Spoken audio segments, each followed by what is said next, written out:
Shankar IAS academy 19 ஆண்டுகள் பயணத்தில் 2200க்கும் மேற்பட்ட IAS IPS மற்றும் குடிமைப்பணி தேர்வாளர்கள். உங்கள் IAS IPS கனவை நிஜமாக்க உடனே 7677666266 என்ற எண்ணிற்கு கால் செய்யவும். கூட்டு குடும்பமாக வாழ வேண்டும் என்று ஆசைப்பட்டு வீட்டு வேலை செய்து குருவி சேர்ப்பது போல சேர்த்து கட்டிய 3 மாடி வீடு குடி புகுவதற்கு முன்னதாகவே கண்முன்னால் மளமளவென இடிந்து விழுந்ததால் அந்த குடும்பமே நிர்கதியாக நிற்கிறது. கண்முன்னே சரிந்து குவியலாக கிடக்கிறது ஆசை ஆசையாய் கட்டிய அடுக்குமாடி வீடு. புதுச்சேரி ஆட்டுப்பட்டி அம்பேத்கர் நகரில் சகுந்தலா, குப்பம்மாள், சாவித்ரி ஆகிய 3 சகோதரிகளும் அவர்களின் மகள்கள், அவர்களின் குடும்பம் என அத்தனை பேரும் ஒன்றாக வசிக்கிறார்கள். இவர்கள் அதே பகுதியில் அரசு இலவசமாக கொடுத்த வீட்டுமனை பட்டா இடத்தில் சிறுக சிறுக சேர்த்து வைத்த பணத்தை கொண்டும் நகைகளை விற்றும் வட்டிக்கு கடன் வாங்கியும் கட்டிய வீடுதான் இந்த கதியில் இருக்கிறது. வீட்டு வேலை செஞ்சு கூலி வேலை செஞ்சு நாங்கள் வாசி வீடு கட்டி எடுக்கிறதுல பேக்கி விட்டாங்க. அதுக்கு நீங்க என்ன முடிவு எடுக்கிறீங்களே? எங்களுக்கு நல்ல முடிவு எடுத்து எங்களுக்கு நல்ல பதில் சொல்லுங்க ஐயா. எங்களால் வட்டி கட்டவே முடியாது ஐயா. அவ்வளோ 10 வீடு கட்டினாங்க. எங்களுக்கு 10 பேர் இந்த வீட்டில் இருக்கிறவங்க ஐயா. எங்களுக்கு எல்லாத்துக்கும் சேர்த்து தாயா தங்கச்சி வீடு கட்டினா எங்களுக்கு உட்கார குந்தையானலாம் சொல்லித்தான் எல்லாருக்கும் சேர்த்து கட்டு. நீ தரமாட்டமா, நீங்க தரமாட்ட இடத்துல உட்காந்து. அந்த வீட்டின் அருகே செல்லும் உப்பனாறு வாய்க்காலுக்கு பக்கவாட்டு சுவர் கட்டும் பணி கடந்த 7 மாதங்களாக நடைபெற்று வருகிறது. சில தினங்களுக்கு முன்பு சாவித்திரியின் வீட்டருகே வாய்க்காலுக்கு சுவர் கட்டுவதற்காக பொக்லைன் கொண்டு பள்ளம் தோண்டப்பட்டுள்ளது. அப்போது புதிதாக இவர்கள் கட்டிய வீடு சாய்ந்து காணப்பட்டது.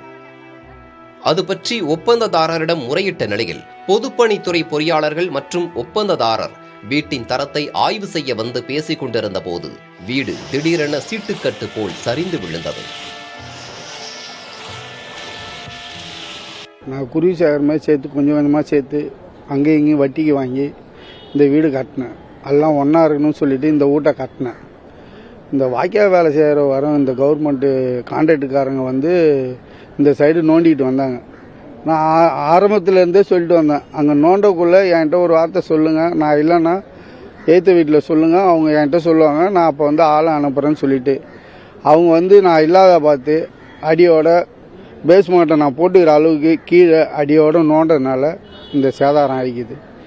இதுக்கு என்ன பண்ணுவாங்கன்றது எனக்கு தெரியல. நீங்க அதுல டெஸ்ட் பண்றீங்களா, எது வேணாலும் பண்ணிக்கோங்க. எங்களுடைய ஆசையெல்லாம் மண்ணா போச்சு. அந்த கோக்லிங்காரங்க வந்து எங்களை நாசமா பண்ணிட்டாங்க. நாங்க ஆசையா கட்டின வீடு லட்சக்கணக்கில் போட்டு கட்டணும். 20 பைசா வட்டிக்கெல்லாம் வாங்கி கட்டணும்.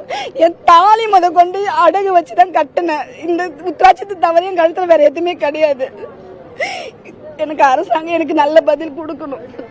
வீடு இடிந்த இடத்திற்கு நேரில் வந்து பார்வையிட்ட முதலமைச்சர் ரங்கசாமி வீட்டின் அடித்தளம் வலுவாக இல்லாதது பற்றி சாவித்திரி குடும்பத்தினரிடம் கேள்வி எழுப்பினார்.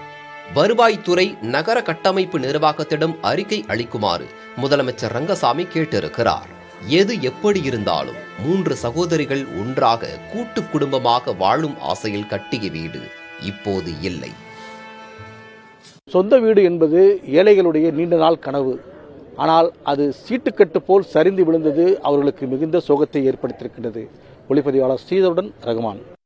சங்கர் IAS அகாடமி 19 ஆண்டுகள் பயணத்தில் 2200க்கும் மேற்பட்ட IAS IPS மற்றும் குடிமைப்பணி தேர்வாளர்கள். உங்கள் IAS IPS கனவை நிஜமாக்க உடனே 7677666266 என்ற எண்ணிற்கு கால் செய்யவும்.